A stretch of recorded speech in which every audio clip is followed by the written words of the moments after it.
छेला किछो प्रॉब्लम जल्दी तू बात चुम्मा दिए में किया करे छेला किछो प्रॉब्लम जल्दी तू बात हेरे नहीं दै छियौ त छौरा अच्छा तू खाली रुसै छे घरवाली बनवे से पहिले ओठा लाली चूसै छे घरवाली बनवे से पहिले ओठा लाली चूसै छे सब बुझै छियौ।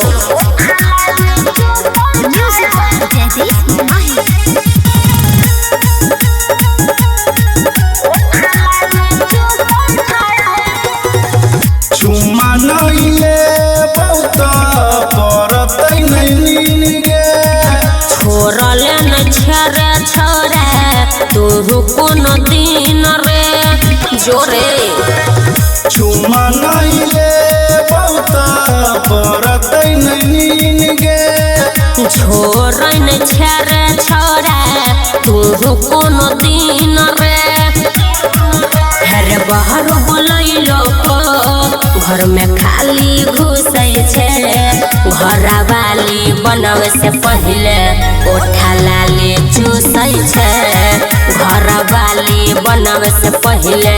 ओठा लाली चूसै छे।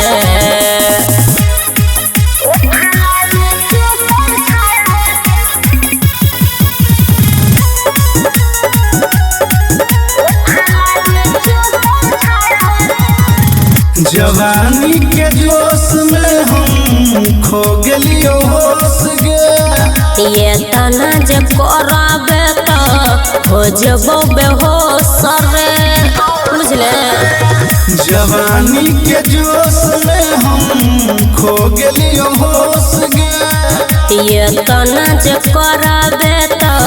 हो जबो बेहोश रे हेरे पवन पुरवैया संजित सुमन सोना से रुसै छे घरवाली बनवे से पहिले ओठा लाली चूसै छे घरवाली बनवे से पहिले ओठा लाली चूसै छे जोरे केहन छे।